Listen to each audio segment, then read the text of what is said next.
John chapter 2 verses 1 to 12 tells the story of Jesus turning water into wine.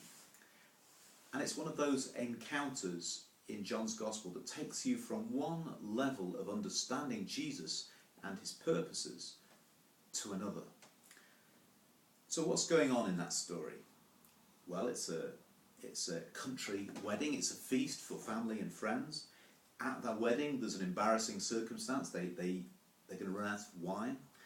And then there's this little moment off stage, as it were, when Jesus has this encounter with his mother. And then there's the miraculous outcome when Jesus does his stuff and the water has become wine and the feast goes on. So first you start with the mother's perception. Very maternal, isn't it? It takes a woman to notice these things. And so Mary's sitting there and she notices and she says, they have no wine. Maybe she notices a little shrug of the shoulders from the servants outside of the corner of her eye. And then the son replies, it's not my time yet.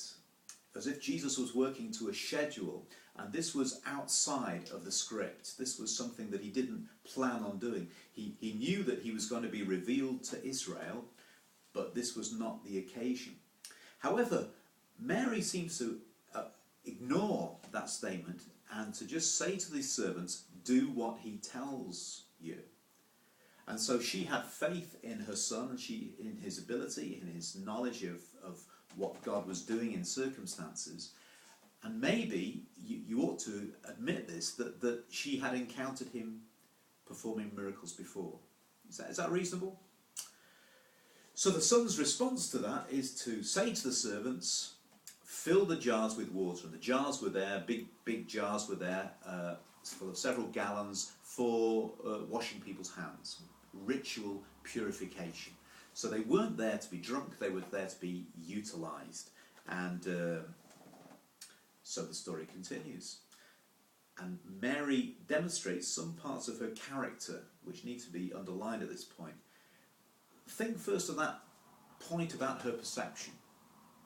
It's interesting, isn't it, how considerate she was, how unselfish she was, how insightful.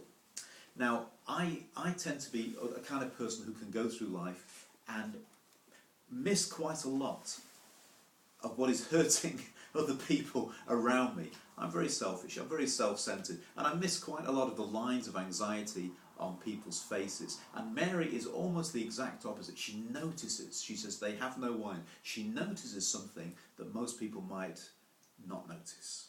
So there's an unselfish thoughtfulness. And then added to that, there's a kind of a delicacy. This is only a small story, isn't it? Small scale, a country wedding. It's not a big deal. And yet she has a delicate kind of anxiety for the people who are hosting the wedding, who will be exposed and will be embarrassed very shortly. And she wants to save them possibly from the exposure of their poverty. Right? And think about this. I like this. She's careful about something that is quite trivial, relatively trivial, isn't it? But she's loving about, well, who defines trivial? What does trivial mean? When you think of the place of kindness in your life, can anything be really considered trivial?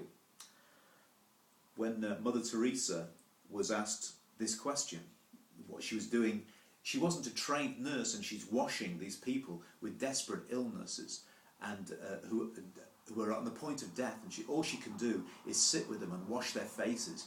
And one of the reporters said, it's just trivial. And she said, what is trivial? She said, I am doing something beautiful for God. And do you remember when Jesus, in John chapter 13, it says in the text, he now showed them the full extent of his love. And how did he do that? How did he show them how much he loved them? By putting a towel on his shoulder and reaching down for a bucket of water and washing their feet. He showed them the extent of his love by doing something that was trivial, that was done by the least of the slaves. Is that interesting? Is that important, I think? So who defines what trivial is? I remember there used to be a tea towel that people had on their kitchen walls, and it said, "Bless my little kitchen, Lord. I love its every nook. Bless me as I do the dishes and wash the pans and cook," or something like that. You can tell I've misremembered it. But basically, it's not what you do, it's the way that you do it, isn't it? Who defines trivial? God gives you a million moments in which you choose to be kind or unkind.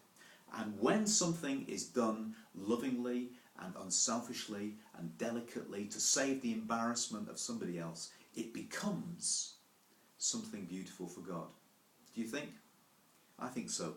I think that's what Mary was doing. She showed her delicacy, she showed her insight, she also showed her submission. She submitted to her son's authority. She knew she was, in a sense, stepping out of line. It wasn't his time, and yet she knew he would respond to her prayer. Whatsoever he says to you, do it. That's the spirit of obedience. It's not something slavish. It's just loyal and trusting. This is the woman who pondered everything in her heart, who didn't understand fully, I believe, the full concept of who Jesus was, and yet who trusted him. What do you think? Is that word submission a dirty word to you? You make a choice between doubting and trusting. And Mary trusted Jesus that he would do the right thing. And what happened next was a power in her prayer, because she saw and perceived that of her kindness, because she was delicate and insightful, and because she was loving and trusting towards her Messiah. She received what she asked for in prayer. She asked the Lord something and he responded. And according to John's Gospel, it says this was the beginning of the revelation of the glory of Jesus. This tiny, tiny little moment, and 176 bottles of best plonk. Aren't you thrilled? May God bless you today.